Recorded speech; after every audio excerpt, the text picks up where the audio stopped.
one of the brightest legal minds on planet Earth, and he's from Bloomfield, New Jersey, baby. Judge Andrew Napolitano. I had to do it, man. I love it.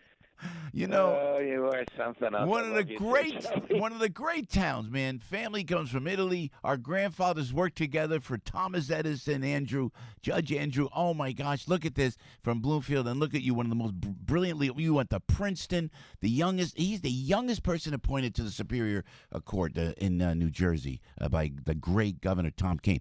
Can we talk about Andrew? Good morning. How are you, my friend? Good morning. I'm fine, Joe. How are you? Okay, good. So Governor Kean. You're a kid. You're a kid from Bloomfield. You come out of Brookdale Elementary School. You go to Princeton. Oh, my gosh. Then the governor of the state comes to you, Andrew, as a young man. Did you get a letter first, Andrew? You get a phone call. Oof. Yeah, you get a series of phone calls because they just want to make sure that, this is all going to work for you and you understand what you have to go through, an FBI background investigation, a state police background investigation, a Bar Association background investigation, perusing documents that you've filed in court. It's quite extensive because this leads to a lifetime appointment, and once you're there, you're there. So they have to do this thorough research about you.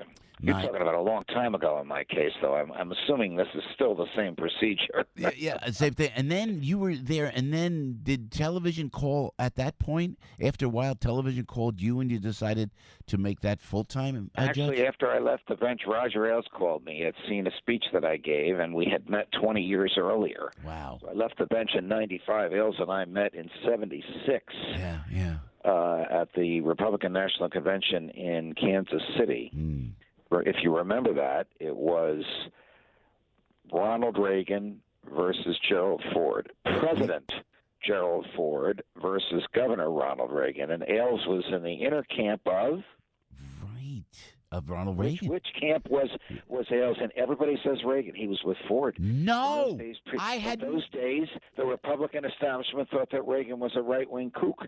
And then he established his bona fides, and, of course, 4 years later, defeated Jimmy Carter. And I remember Ronald Reagan in the stands. I remember watching as a kid. I would watch, and he was there. He was very, very gracious. There was no fighting, not like today, back and forth. He just took the hit, knowing that he would come back. Very interesting. Hey, Judge, so can we and a good morning to you, Judge Andrew Napolitano with Joe on the radio, 7:30.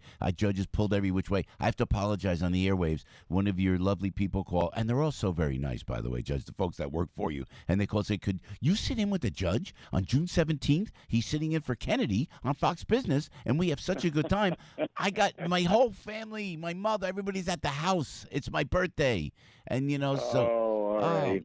Understood. My 40th. Every once in a while when Kennedy goes away, she asks me to fill in for him. I think they were going to surprise me with you on set. They weren't even going to tell me, but now that you've blown the surprise and blown the invitation, what am I going to do? I'm sorry, Judge.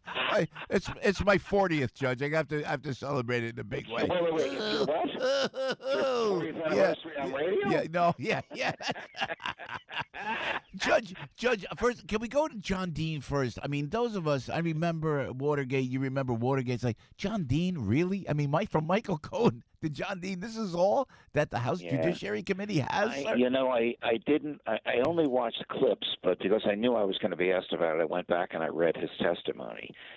And while he was a hero in the Nixon era who exposed what was literally a cancer on the presidency, which is Richard Nixon believing he was above the law, there is really no reason to go back and forth with this history lesson.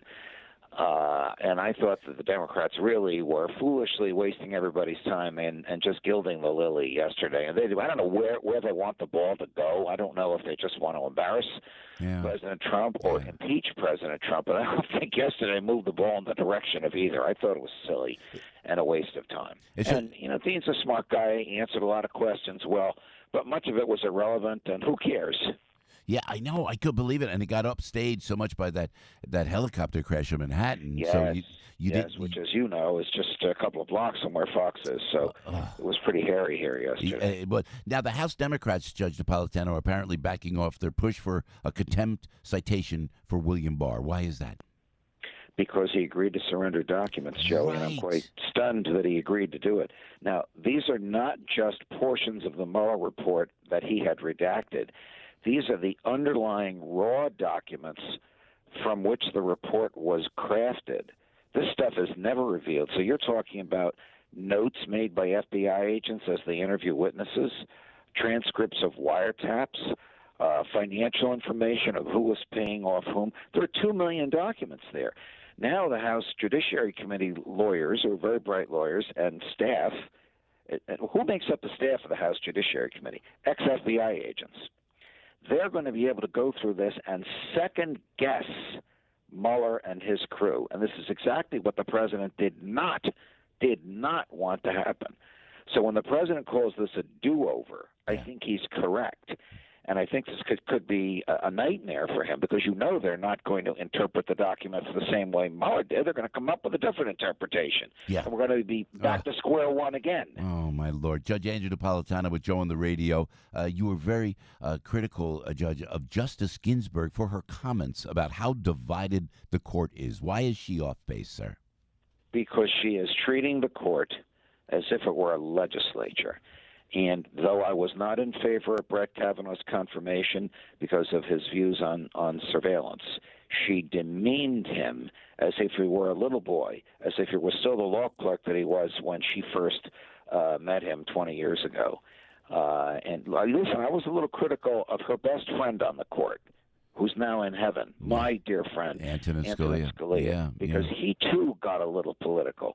When Supreme Court justices give interviews about their politics and their ideology, they draw down the respect of the court, and they make the public think, well, it's just another legislature. Some days it's going to be 5-4, the liberals will win. Some days it's going to be 5-4, the conservatives are going to win. And that is just demeaning to the legacy of the court, and I ripped into her for that yesterday. I didn't think it was going to get the coverage that it did. I know. But I haven't heard from her. I don't expect to, but I really thought she was off base.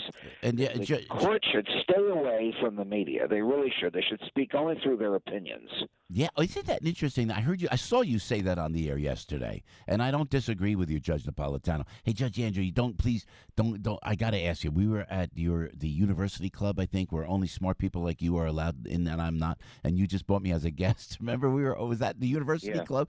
So what is the story? And forgive me, Judge, I'm throwing this from the hip. You and Antonin Scalia in the library there. What was that? There was a book or something? What was that story? Oh, my God. So Justice Scalia was my guest and stayed there. Yeah. Now, the federal government paid the tab, but he was my guest, and he stayed there overnight. And I said to him, the library's open all night. 2 weeks later, he calls me back, and he goes, remember you told me the library was open? Yeah. I couldn't sleep. What did you do? I put my bathrobe and slippers on and went down to the library at 2:30 in the morning. Did you take the marshals? Hell no, the marshals were asleep.